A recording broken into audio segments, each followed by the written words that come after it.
In the name of the Father, and the Son, and the Holy Spirit, one God, Amen. Hear us, O Lord, when we call upon you. Thank you, our Father, who art in heaven, hallowed be thy name, thy kingdom come. Thy will be done on earth as it is in heaven. Give us this day our daily bread. Forgive us our trespass, as we forgive those trespassed against us. Lead us not into temptation, but deliver us from the evil one, through Christ Jesus our Lord. Thine the kingdom, the power, the glory forever. Amen.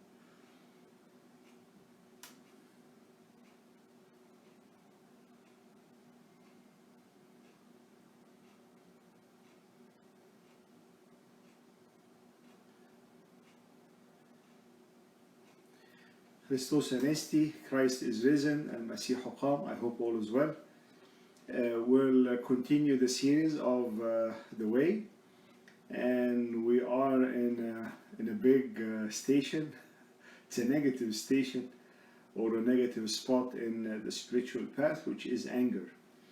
And we spoke about anger as a secondary emotion, and there is something below anger. We spoke about how anger is building up. Remember the roller coaster approach, tick, tick, tick, tick, tick, till 5 or 6. Your anger, when it is 5 or 6, you can't control it. When it is 7, it is all the way down like the roller coaster, no control.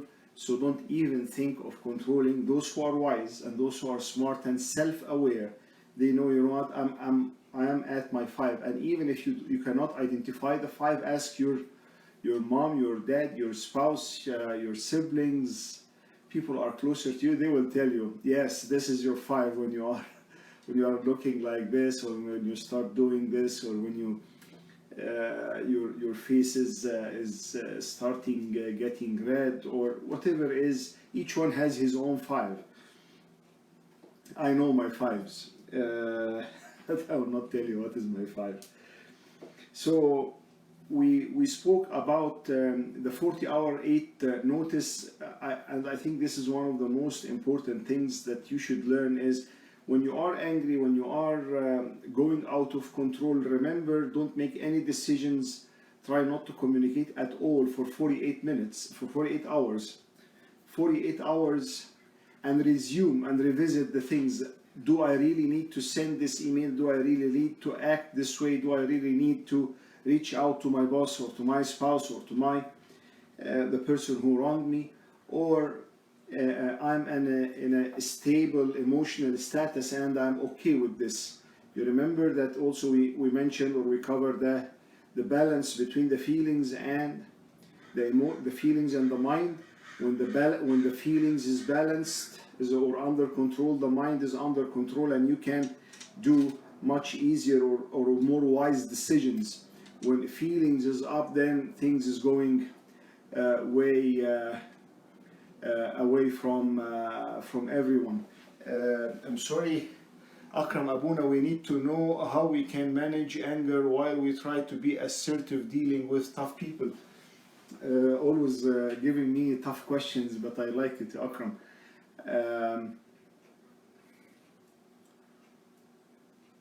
First of all, dealing with tough people and how to be assertive and how to be in control of your emotions, I will tell you a story. When you act quickly, the whole thing in anger is time. The whole thing in anger is time. Pope Shenouda mentioned this. I was reading also. Pope Shenouda wrote an amazing book about anger. Very deep, very thorough, very simple, very easy to follow. Great book, great resource. And Pope Shenouda said that the whole thing in anger is how quick you act. If you just don't quickly act, then everything, when you quick act and your feelings is up, everything is going out of control. But let me tell you a story about the concept of firmness, no anger, and dealing with tough people. There, I saw this lady. She told me this story herself. A master graduate student. It happened that I met her when I was doing my master's degree, and she told me this. Her dad was an alcoholic for the first 16 years of her life. She never saw him awake or sober. She never dealt with him. in a good state of mind. It's always drunk, always beating them, always violent, always aggressive, always putting them down. It's unbelievable, very, very bad experience. So one day she is returning back from her high school, and she stepped in home and she found her mom, her dad sitting, all the family members are there, and all the people who knows her dad are there, all the good friends of her dad are there. It's like a huge big family meeting and friends meeting, close friends meeting. And her mom was doing this. Her mom was running the show, and she told him, so and so, we love you, we care about you, but tonight is the last day for you in this household. This is the last day for you. Unfortunately, you are not going to tomorrow morning, you are gone.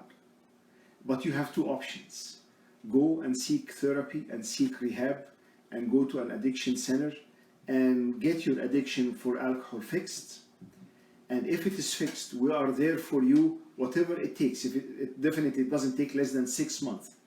Whatever it takes, 6 months, 1 year, 2 years, we are there for you. We will be visiting you. We are holding fast on our relationship with you. We are not giving up on you. And the doors of our home is open for you anytime when we feel that you have conquered or you have become sober enough to accept you back home.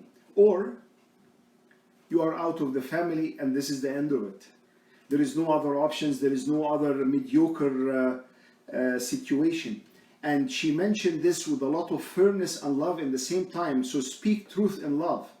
Speak truth in love. Habibi, what you are doing is not accepted. I cannot accept this.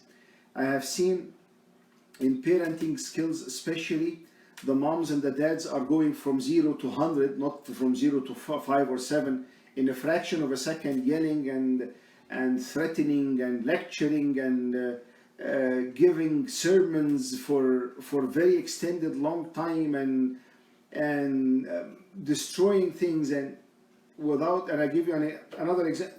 I will give you another example, but let me tell you what happened. So she gave them a very firm and ultimatum situation, without anger, without drama, without anything. Just, this is the last night for you. You have two options. It is your choice. We are there for you. We love you. We care about you. But we cannot live this way again. This pattern of abuse and alcohol addiction is not going to happen in our home. And this is the end of it. And the amazing thing, through the prayers of all the family, he chose to go to a rehab. He stayed there for a year, and he returned back completely different person, and she enjoyed her dad all her life afterwards. So I will give you another example for Johnny. High schoolers got the iPhone 11 Max Pro. I don't know how many, the most expensive phone. His dad paid it cash on the spot as a birthday gift. Johnny, after a couple of weeks, returned back with the phone completely destroyed. So the two options you have, the first option is, or two scenarios. The Egyptian or the out of control option is the yelling and the calling names and maybe hitting the son or slapping him or exaggerating the response, and how dare you are doing this, and you never keep an eye on your stuff, and you are always doing this, and you keep an insult, aggravation, anger out of control because of the very valuable things has been destroyed. And the second day, definitely now the Johnny is completely upset. He hates his dad. He doesn't want even to look in his face.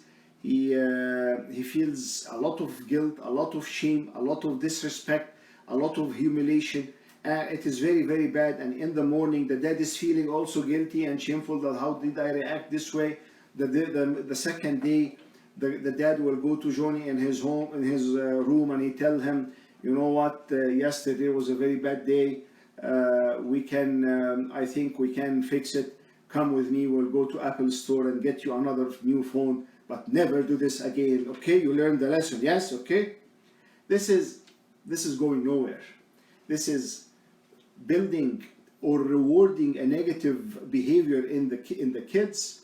This is leading to more disrespect, more rebellion, more whatever status, yeah, ending nowhere.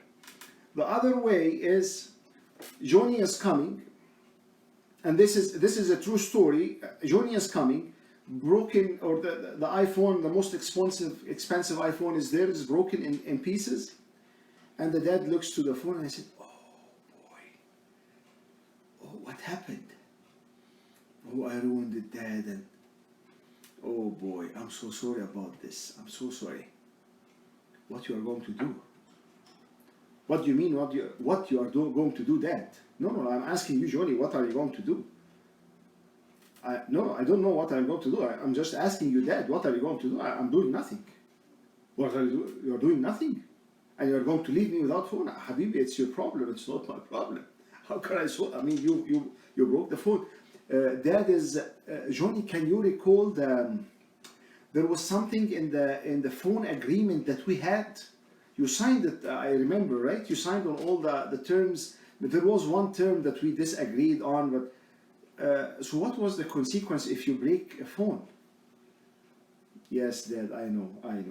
I have to pay it out of pocket, and you are not going to pay any penny in it. I'm so sorry about that. Let me tell you something. The dad is responding. Let me give you this $100 as an initial deposit in your money to save as much as you can for getting the new phone. And you know that the first very, very old iPhone that we had as a spare, I will give you permission to use it if you want as a second option, or as a backup plan till you get the money and learn and buy your phone. The first, disrespect; the second, respect. The first, no connection on the heart; the second, a lot of connection. Oh, I'm so sorry that this is, and wholeheartedly he's feeling this is not a fake acting session. No, the first session, the first anger; the second, control and self-control; the first, losing the relationship between the dad and Johnny; the second one, gaining the relationship because dad cares about me; the first, you are learning nothing, but you are continuing to really live in a spoiled environment, getting what you want, just get by whatever this episode of anger from mom or dad, and you are cool to go. The second one, no, there is no way they are going to live away with this. You are not getting a new phone. You need to pay for it. You need to work on very hard on getting it, and you need to take an action, take responsibility. The relationship is kept, the love is kept, it is restored, and just the logic consequences is happening. This is love and logic approach. The second one is love and logic approach, which is there is a big self-discipline in from the dad's perspective and how he reacted. This is not something that is not attainable. I know many people are using this. I myself, I'm trying to use it in my parenting skills, and I always tell the kids my parenting skills is not that good, and I'm trying to learn more. I'm trying to read more. I'm trying to, as much as I can. So those are two stories. I hope, Akram, this has been explained. Those are two stories that is speaking about how to be firm and get things in perspective without losing it, without being angry, without being, I'm sorry to say, mean or put the person down, with all respect and with all honesty, and speaking truth in love. Speaking truth in love. So back to what can we do to conquer anger? We mentioned last time 4 things. We mentioned last time 5 things. Just to humble yourself before the Lord, and when you humble yourself, you are less angry. When you put the blame on yourself all the time, you are not getting angry. When you count the person who is wronging you as a doctor who leads to your healing or exposes the cancer that is in me, I will not be angry. Memorizing the Bible verses, that is helpful in also responding to anger. Be slow to anger, and yesterday we spoke about the roller coaster approach and what is your 5. This is a key in anger management. And today we'll speak about more helpful tools. Number 6 is the gentle response. The gentle response to people. The dad who was very upset from the Johnny who broke the new iPhone, he responded back in a gentle response. Oh, I'm so sorry. He responded back to the feelings of this young man. The young man, his son is very sad, upset for losing or breaking the phone, and feeling clueless. And the dad here connected with the son on a from heart to heart level. But he responded in a gentle response will keep out wrath, or will put wrath away. When we keep escalating, this is ending nowhere, and this is the most, I'm sorry to say, dumb decision that you will ever make, because you want to put off fire with fire.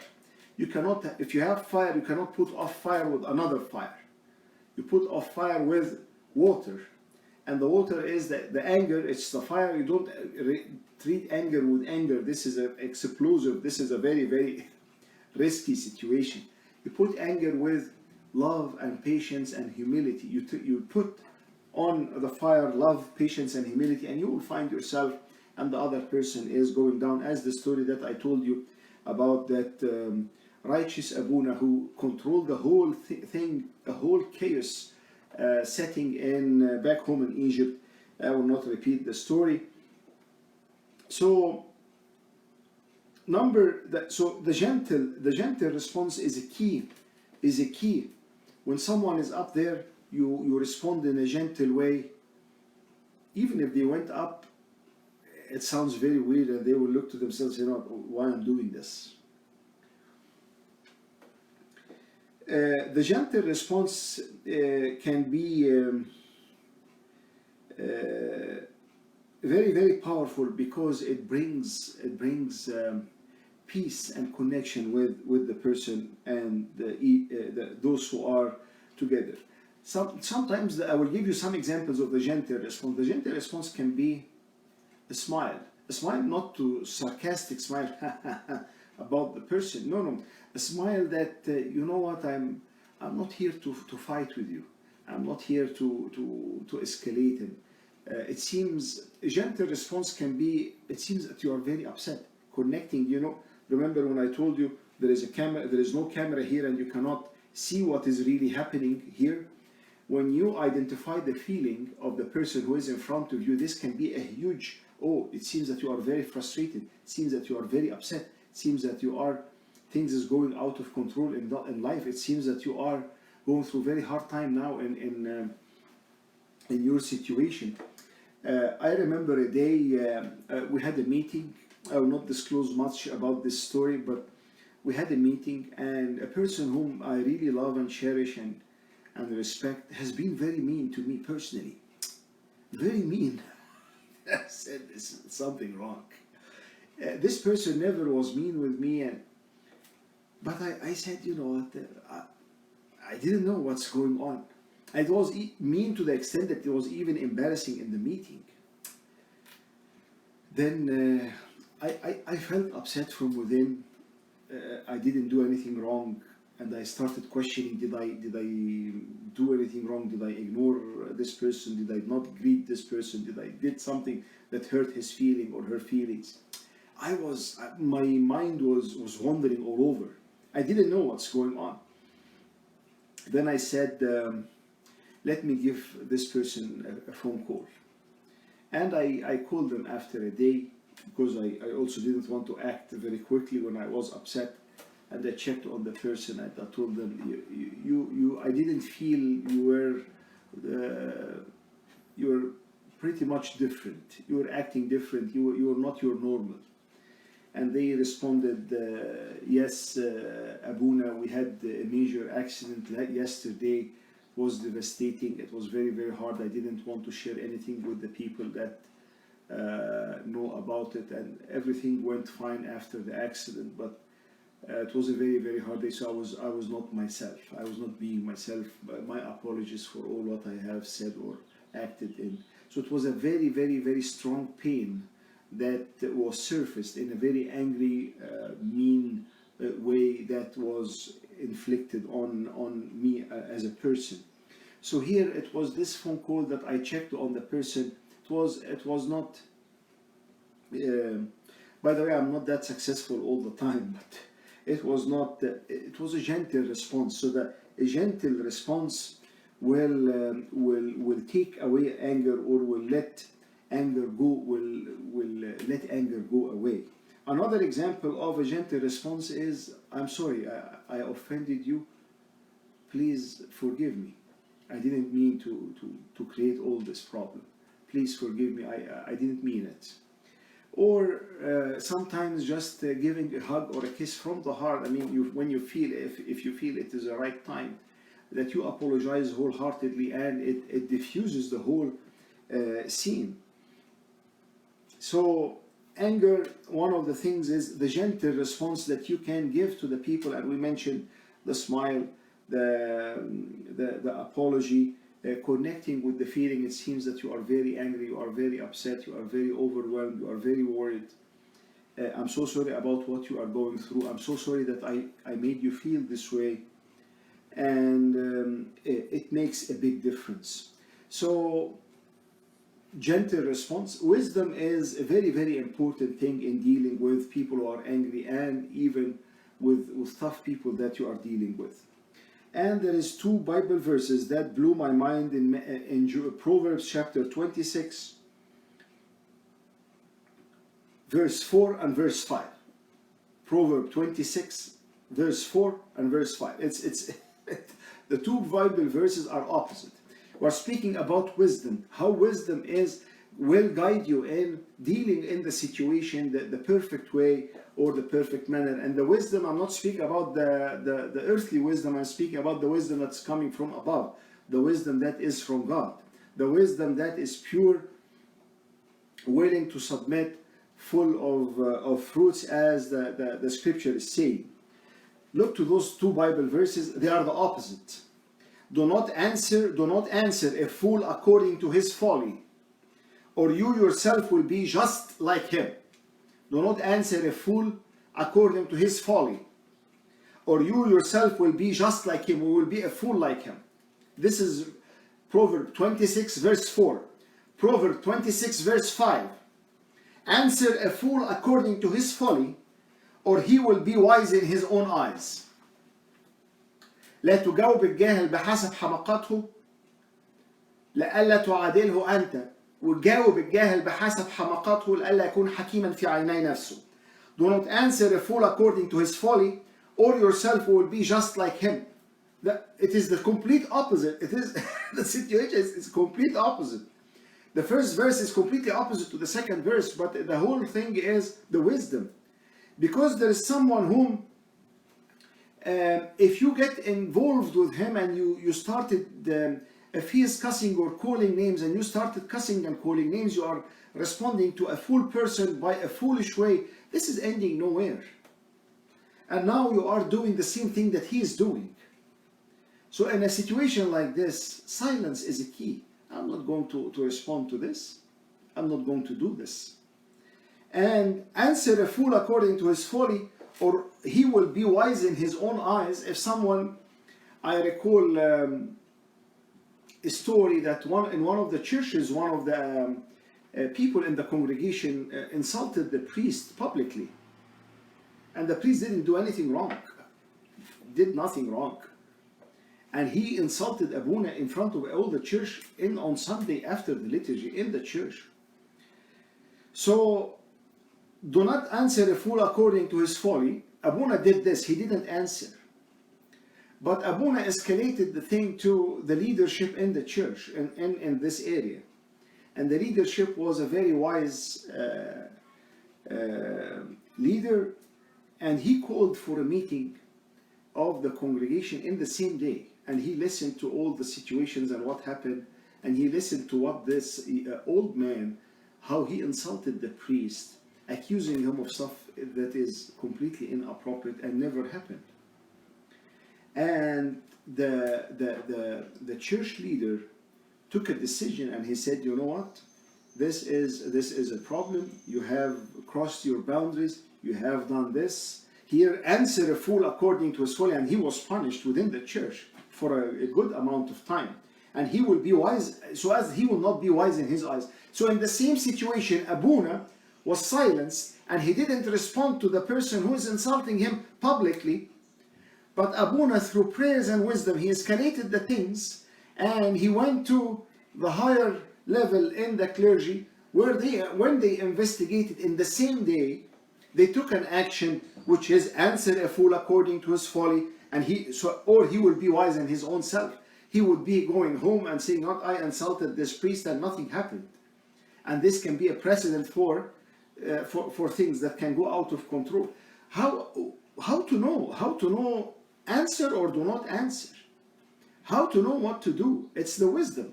And in order to respond in a wise way, it needs a lot of prayers. It needs a lot of prayers. Wisdom is one of the virtues that you need to pray for every single day. إن كان أحد تعوزه الحكمة فلا يطلب من الله غير مرتاب والله يعطي بسخاء ولا يعير. If anyone is lacking wisdom, let him ask from God, and he will give him abundantly. Ask every day. Every day you can ask, and you can request wisdom from God. So the gentle response will diffuse anger and will keep anger away. We mentioned a couple of things about the gentle response. And the wisdom, what to do and what not to do. But take care is, the first step was do not answer. The first step was, the first verse, do not answer. So the sequence is do not answer. The second one is answer, because now it is going out of control. So another thing in dealing with anger is remember the bad consequences of anger. Because when we are angry, we lose our relationship, we lose our respect to ourselves, we disrespect people whom we are angry at. This can be a great loss in my spiritual journey in my way with God. This can escalate things. Sometimes you have the right of being upset. Someone did something really, really wrong. I remember a story happened between two kids. A kid took something that is not, for example, I don't know, John and Jack. Jack took something from John that doesn't belong to Jack at all. So pretty much Jack stole something from John. But the response of John to Jack was completely out of control. He started yelling and he hit Jack, and it was really out of control. So now people are not intervening or are not saying to Jack, you did something wrong, though he is the one who did something wrong and he's the one who started. But the way John responded to Jack was out of control, and now both of them are blamed, and even the more blame is going to John, that he acted in a very angry way. So when you try to remember the things, you know what, I had something very good and it is lost. I had a blessing that is not there. I had peace in my heart that is not there. I was respected by people, and my friends trusted me. Now they are not trusting me anymore. They are avoiding me because I'm going out of control and I'm yelling all the time and I'm disrespecting them. So who wants to be in the presence of someone who's always bitter, always angry? It's a very, very repulsive environment for me to be in. So one of the solutions, or another solutions, number one is gentle response. Number two, ask for wisdom. Remember Proverbs 26 verse 4 and verse 5. Number three is remember the consequences of anger and how you are going to lose a lot. And is it really worth it? Is it really worth it? One of the things that Pope Shenouda said in his book, when you are clueless and you don't know what to do, just be silent. The best thing to do is just be silent. Zip it. Don't say anything, don't do anything. This is the smartest, best idea that you will do. The gift that you will give yourself and the people who are around you. Don't do anything. And there is no problem.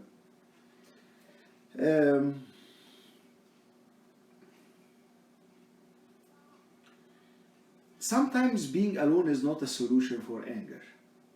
Sometimes when I'm bitter and I'm angry, this is very common in the history of the church, in the monastic life. That you think that I'm not, when I'm alone, I'm better. I'm not angry like when I'm interacting with you guys, or when I'm alone, I don't feel anger anymore because I'm alone and I'm cool.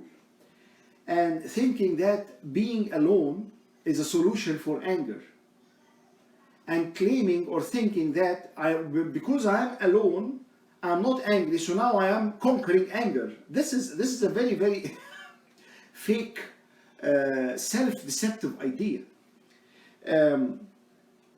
When you are alone and you are not angry, this is very normal because there is nothing that is provoking you, nothing is triggering you. But when you are, or I'm a very good person away from mom and dad and sibling and so and so.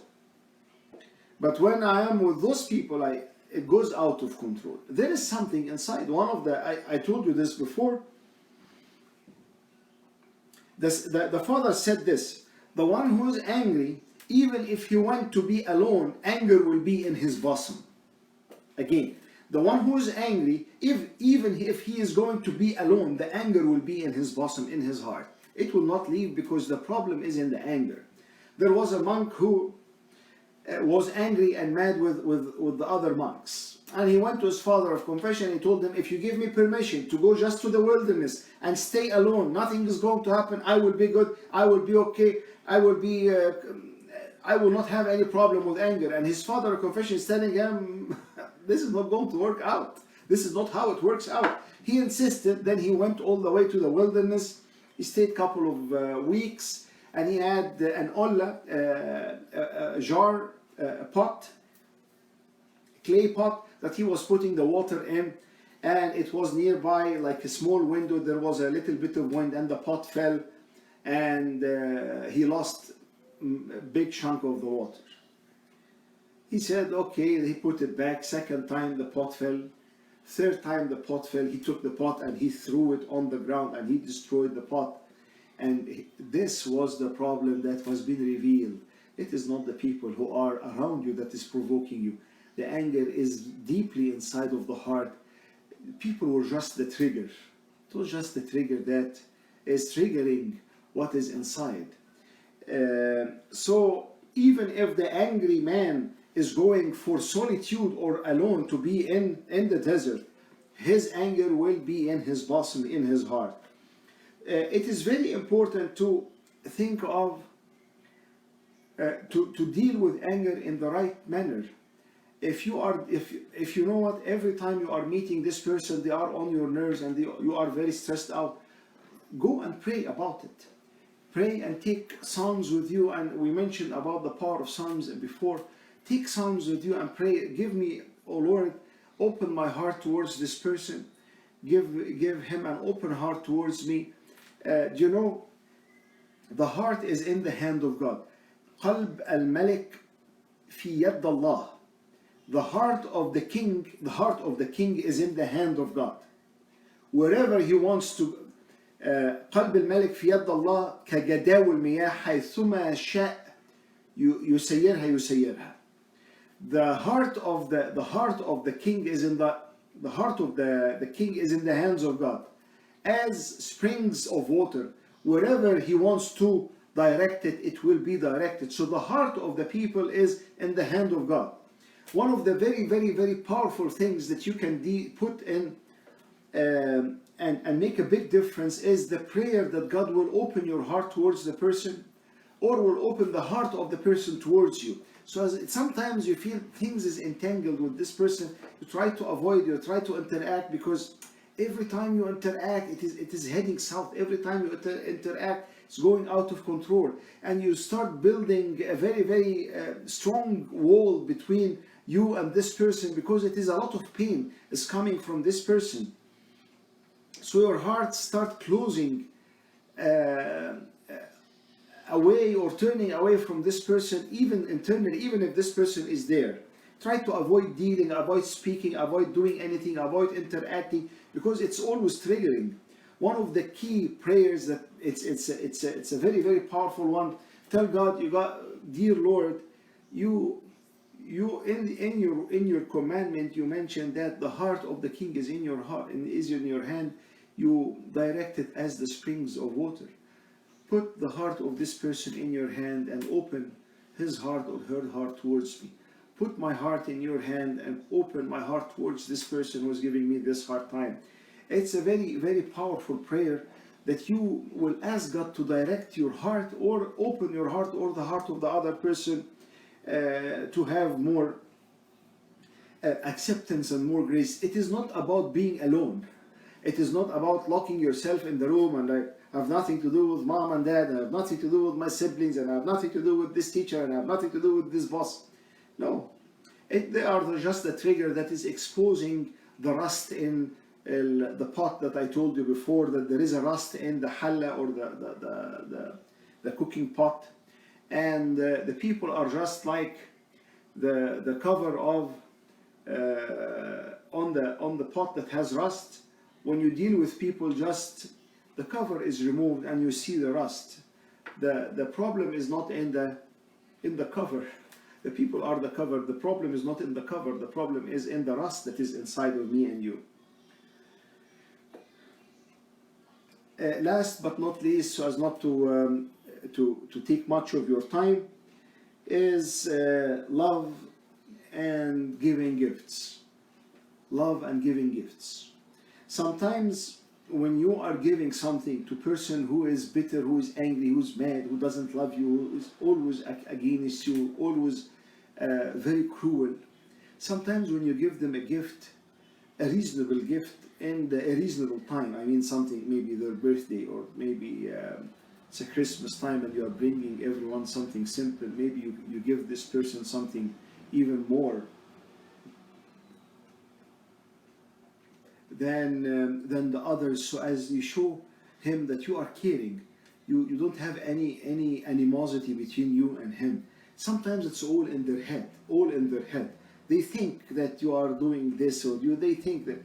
So Pope Shenouda mentioned that sometimes giving gifts can be a very, very simple experience, or giving, I will tell you, you can win the person who is against you by doing this. One of the famous stories about Pope Shenouda himself and Sheikh al-Sha'rawi, who was a great famous Muslim sheikh or leader in the time of Egypt. There was a lot of tension from Sheikh al-Sha'rawi and the Christians, and this is very well known, documented all over the place. Everybody knows this. It was against Christians many times for years, many times. And it happened that Sheikh Sha'rawi was sick, and he was admitted to the hospital in England, and Pope Shenouda knew about it. And Pope Shenouda sent a very nice flower bouquet, very expensive one, to Sheikh Sha'rawi, and they sent a personal delegation from the Pope side. And I think he wrote a note or something to the Sheikh Sha'rawi, and he went, the delegation or the representative of the Pope went all the way to this famous Muslim sheikh or leader, and this restored the relationship, because he really felt the love from him. But how he feel the love when he saw something like a gift is coming. Sometimes gifts can make, I'm not saying to bribe people and go giving gift cards and let people, no, this is not the mindset.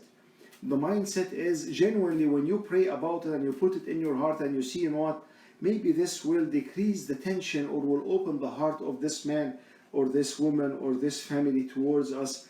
Maybe something can be like a gift that can make a big difference.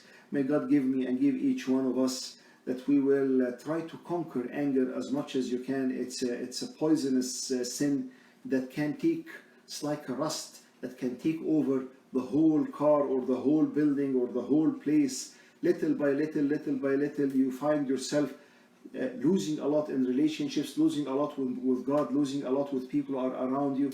And may God give us always that we will be able to conquer this. And today we learned that the gentle and good response is a key. Asking for wisdom from God, that He will give you the wisdom what to say and what not to say, and start with do not respond to the fool.